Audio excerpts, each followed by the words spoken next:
నమస్తే, welcome to our channel. నేను సిరి. సినీ రంగంలో నందమూరి బాలకృష్ణ గారు అయితే 50 సంవత్సరాలు పూర్తి చేసుకున్నారు. సో ఈ సందర్భంగా అయితే సినిమా ఇండస్ట్రీలో ఉన్న పెద్దలందరూ కూడా ఒక ఈవెంట్ని అయితే చేస్తున్నారు. సో దానికి సంబంధించి అంటే రేపైతే ఒక ఈవెంట్ అయితే ఉంది. సో ఇందులో భాగంగానే ఇన్ని సంవత్సరాలు పూర్తి చేసుకున్నా కూడా ఇంతవరకు పద్మ ఏదైతే ఉందో పద్మ విభూషణ్ ఇలాంటి పురస్కారాలు కూడా బాలకృష్ణ గారికి అయితే ఇంతవరకు రాలేదు. సో దీంతోనైతే సినిమా పెద్దలు కూడా రావాలని చెప్పేసి అయితే కోరుకుంటున్నారు. దీని మీద మరిన్ని విషయాలు అయితే మనకు తెలియజేయడానికి ఈరోజు మనతో పాటు ఉన్నారు ప్రముఖ సినీ క్రిటిక్ యజ్ఞమూర్తి గారు. నమస్కారం సార్. నమస్తే సిరి. సార్, మనం చూసుకుంటే తెలుగు ఇండస్ట్రీలో అంటే దిగ్గజ నటుడు అంటే బాలకృష్ణ గారి పేరు అయితే వినిపిస్తూ ఉంటుంది. సో బాలకృష్ణ గారు అయితే 50 సంవత్సరాలు తన సినీ కెరియర్లో అయితే పూర్తి చేసుకున్న సందర్భంగా రేపు అంటే సెప్టెంబర్ 1న ఒక ఈవెంట్ అయితే పెద్దలందరూ చేస్తున్నారు. ఇదే సందర్భంలో ఏంటంటే ఇంతవరకు ఏ పురస్కారం అంటే పద్మకి సంబంధించిన పురస్కారాలు ఏవి కూడా బాలకృష్ణ గారికి అయితే ఇంతవరకు దక్కలేదు. ఎందుకంటారు అంటే దీని వెనకాల కారణం ఉందా? పెద్దలు కూడా కోరుకుంటున్నారు ఎందుకు రాలేదు ఇంతవరకు అని చెప్పేసి. మరి ఏమంటారు సార్? సో బాలయ్య ఏదైతే నందమూరి బాలకృష్ణ అభిమానులందరూ కూడా బాలయ్య అని చెప్పేసి పిలుచుకున్నటువంటి ఆయన సో ఇప్పుడు అంటే తాతమ్మ కళ అనే ఒక సినిమా ద్వారా 1974లో వచ్చినటువంటి సినిమా. సో ఆ సినిమా ద్వారా ఆయన నటుడుగా అడుగుపెట్టాడు. తండ్రికి నందమూరి తారక రామారావు గారి వారసుడిగా ఆయన అడుగుపెట్టాడు. తర్వాత 1984 ఆ ప్రాంతంలో ఆయన సాహసమే నా జీవితం అనే సినిమా ద్వారా హీరో అయ్యాడు. డిస్కో కింగ్ అని ఆ టైంలో వరుసగా సినిమాలు చేశారు. బట్ మంగమ్మ గారి మనవడు అనే సినిమా నుంచి ఆయనకి స్టార్డమ్ లభించిందని చెప్పాలి. సో ఆ తర్వాత మళ్ళీ ఆయన వెనక్కి తిరిగి చూసుకోవాల్సిన అవసరం ఎప్పుడూ కలగలేదు. ఒక గొప్ప నటుడికి వారసుడిగా వచ్చి అలాగే తను కూడా ఒక పేరు పొందిన ఒక టాప్ హీరోలో ఒకటిగా నిలదొక్కుకోవటం అనేది సర్వసాధారణంగా జరిగే విషయం కాదు. అది బాలకృష్ణ చేసి చూపించారని చెప్పాలి. అలాగే నందమూరి తారక రామారావు గారు అటు సోషల్ మూవీస్లో మాత్రమే కాకుండా జానపద హీరోగా గొప్పగా రాణించారు. పౌరాణికాల్లో ఎంత గొప్పగా రాణించారో మనకి తెలుసు. ప్రపంచంలోనే మైథలాజికల్ మూవీస్లో అంత గొప్ప ట్రాక్ రికార్డు ఉన్నటువంటి నటుడు హీరో ఎక్కడ ప్రపంచంలో కనిపించడు. అలాంటి ఒక అరుదైన గొప్ప విశిష్టమైనటువంటి నటుడిగా నందమూరి తారక రామారావు గారిని పేర్కొనాలి.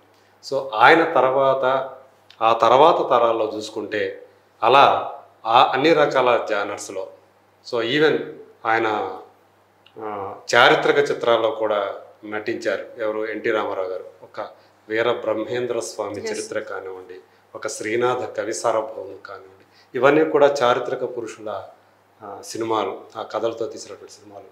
సో ఆ రకంగా చూసుకున్నప్పుడు బాలయ్య కూడా సోషల్ మూవీస్లో మాత్రమే కాకుండా భైరవ ద్వీపం లాంటి ఒక జానపద సినిమా చేసి ఆ సినిమా గొప్ప సూపర్ హిట్ అయింది. ఆదిత్య మూవీ కూడా సైన్స్ ఫిక్షన్ మూవీ కూడా తీశారు. అసలు అదైతే ఇంకా అల్టిమేట్ ఇంతవరకు ఆ సినిమాని అంటే తలదన్న సినిమాని ఇంతవరకు రాలేదని చెప్పుకోవాలి సార్. ఎందుకంటే బాలకృష్ణ గారి యాక్టింగ్ అది అంతా చూసుకున్నా కూడా ఇప్పటికి కూడా దానికి వస్తుంది, ఇంకొక అంటే పార్ట్ 2 లాగా వస్తుందని కూడా అంటున్నారు. మరి అది వస్తుందా రాలేదని అందరు కూడా దానికోసం వెయిటింగ్. తెలుగులోనే మొట్టమొదటి సైన్స్ ఫిక్షన్ సినిమాగా అది పేరు ఒక రికార్డులోకి ఎక్కింది. సో అది ఇప్పటికీ కల్ట్ క్లాసిక్గా నిలిచిపోయింది అది. సో అలాగే శ్రీకృష్ణార్జున యుద్ధం లాంటి సినిమాల్లో కూడా ఆయన పౌరాణిక పాత్రలు కూడా చేసి మెప్పించారు బాలయ్య. సో అలాంటి అంటే తన సమకాలీన నటులు చూసుకుంటే తన ముందు తరం తర్వాత ఆ తరంలో చూసుకుంటే ఎవరికి మళ్ళీ ఆ ట్రాక్ రికార్డ్ లేదు. అలాగే కథానాయకుడుగా ఇప్పుడు ఆయన 100 సినిమాల పైనే పూర్తి చేశారు.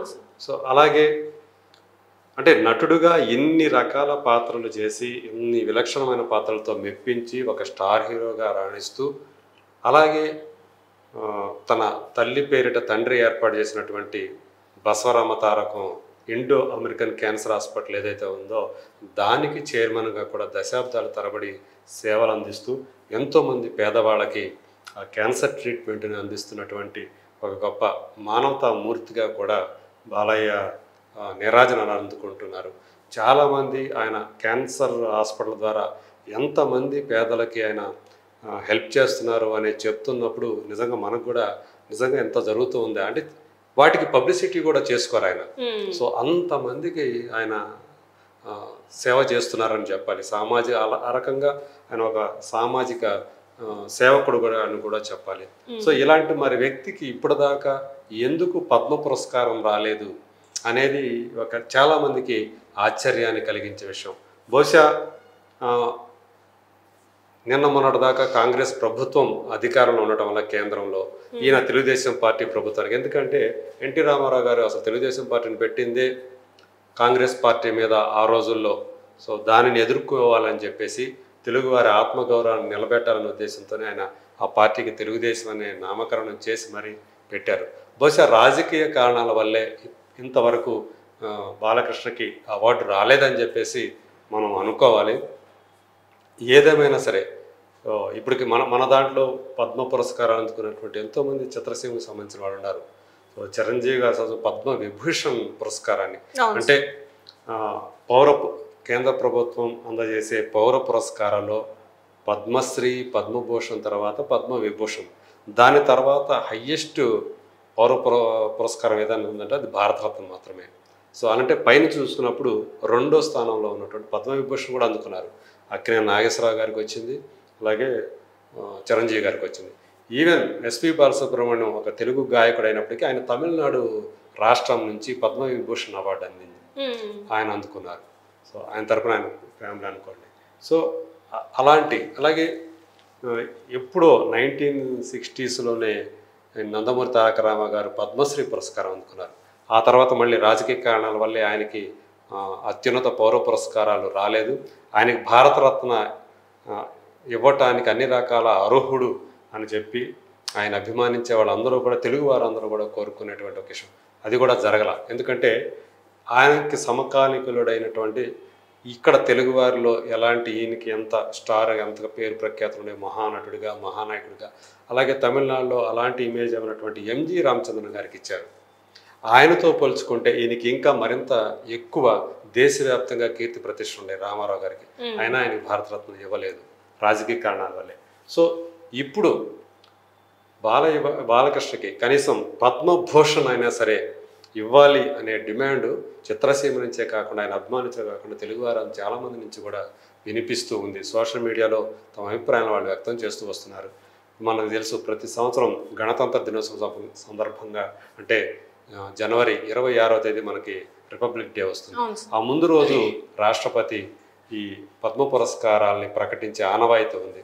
ఈసారి ఖచ్చితంగా ఈ జనవరిలో పద్మ పురస్కారాల్లో ఖచ్చితంగా బాలయ్యకి పద్మ పురస్కారం వస్తుంది అని చెప్పి చాలామంది ఆశిస్తున్నారు. అందులోనూ పద్మభూషణ్ లాంటి ఒక ఉన్నత స్థాయి పురస్కారం కనుక ఆయనకి ప్రకటిస్తే మరింత తెలుగు వారందరూ కూడా చాలా చాలా సంతోషిస్తారు. ఆయన దానికి అర్హుడే, అన్ని విధాలా కూడా అర్హుడనే చెప్పాలి. అంటే ఒక నటుడిగానే కాకుండా ఒక సామాజిక సేవకుడిగా కూడా ఆయన సమాజానికి చేస్తున్నటువంటి సేవకి ఖచ్చితంగా కేంద్ర ప్రభుత్వం గుర్తించాలని ఆయన అభిమానులు, తెలుగు వాళ్ళందరూ కూడా కోరుకుంటున్నారు. Thank you so much. Thank you.